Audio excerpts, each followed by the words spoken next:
రాజధాని నిర్మాణం పేరుతో ప్రభుత్వం రైతుల జీవితాలతో ఆడుకుంటోంది. తాజాగా భూసేకరణ అస్త్రాన్ని ప్రయోగించింది. అందరికీ అన్నం పెట్టే అన్నదాతల దగ్గర నుంచి బలవంతంగా భూములు లాక్కోవటానికి భూసేకరణ నోటిఫికేషన్ జారీ చేసింది. అయితే రైతులు మాత్రం భూములు ఇవ్వటానికి నో అంటున్నారు. న్యాయ పోరాటానికి రెడీ అవుతున్నారు. చంద్రబాబు నాయుడు 2014లో అధికారంలోకి వచ్చిన తర్వాత ఆ టర్మ్లో తూళ్లూరు, మంగళగిరి, తాడేపల్లి మండలాల్లోని 29 గ్రామాల్లో ఏపీ రాజధాని పేరుతో దాదాపు 37,000 ఎకరాలకు పైగా భూమిని భూ సమీకరణ కోసం తీసుకోవాలని నిర్ణయించారు. ల్యాండ్ పూలింగ్ చేస్తున్నామని ప్రచారం చేశారు. అయితే చాలా మంది రైతులకు చంద్రబాబు మీద నమ్మకం లేదు.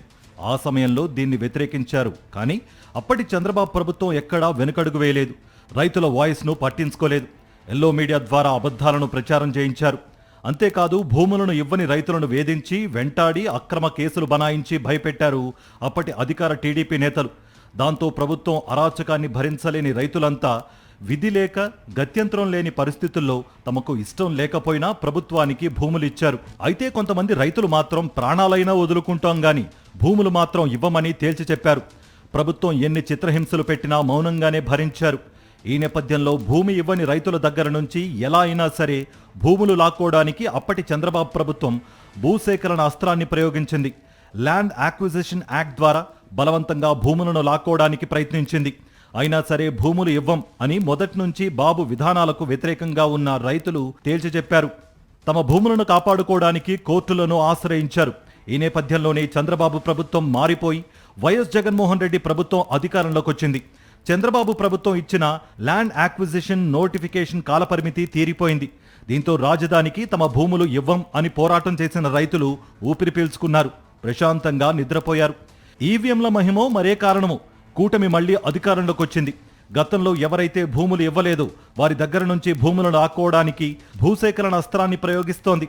దాదాపు 2,300 ఎకరాల భూమిని రైతుల దగ్గర నుంచి బలవంతంగా తీసుకోవడానికి ల్యాండ్ యాక్విజిషన్ నోటిఫికేషన్ను తాజాగా ఇచ్చింది. గతంలో అంటే 2014-19 మధ్య చంద్రబాబు అధికారంలో ఉన్నప్పుడు ఒకేసారి భూసేకరణ నోటిఫికేషన్ ఇవ్వడం వల్ల రైతులంతా ఏకమై కోర్టులను ఆశ్రయించి తమ భూములు కాపాడుకున్నారు. అయితే ఈసారి ప్రభుత్వం ఒకేసారి నోటిఫికేషన్ ఇవ్వకుండా ఒక్కొక్క గ్రామానికి భూసేకరణ నోటిఫికేషన్ జారీ చేస్తోంది. తద్వారా రైతులంతా ఏకం కాకుండా కుతంత్రాన్ని రచించింది. అంతేకాకుండా రాజధానిలో రోడ్ల పేరుతో ఇళ్లు తొలగించడానికి కూడా ల్యాండ్ యాక్విజిషన్ నోటిఫికేషన్ ఇవ్వడానికి చకచకా అడుగులు వేస్తోంది బాబు సర్కార్.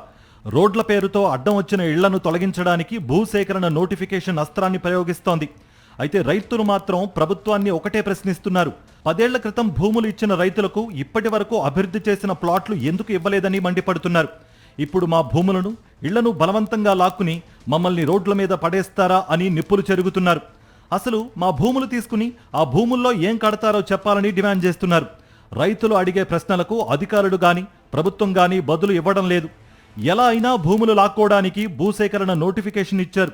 కొంతమంది అధికారులైతే మీకు భూసేకరణ నోటిఫికేషన్ ఇస్తాం, వెంటనే డబ్బులు మీ అకౌంట్లో వేస్తాం, మీ భూములు లాక్కుంటాం, అది జరగకుండా ఉండాలంటే భూ సమీకరణ కింద మర్యాదగా భూములు ఇస్తే ఇవ్వండి, లేకపోతే మీ పని మేము చూస్తామని బహిరంగంగానే రైతుల్ని బెదిరిస్తున్నారు. దాంతో రైతులు కోర్టులకు వెళ్లడానికి సిద్ధమయ్యారు. గతంలో ఒక్క ఇల్లు కూడా తొలగించమని చెప్పారు. ఇప్పుడు ఇళ్లు తొలగించడానికి ఎలా నోటిఫికేషన్ ఇస్తారు అని రాజధాని గ్రామాల్లో ఉన్న ప్రజలు చంద్రబాబు ప్రభుత్వం మీద మండిపడుతున్నారు. కూటమి ప్రభుత్వం చెప్పేది ఒకటి, చేసేది మరొకటి అని నిప్పులు చెరుగుతున్నారు. కోర్టులను ఆశ్రయిస్తామని స్పష్టం చేస్తున్నారు.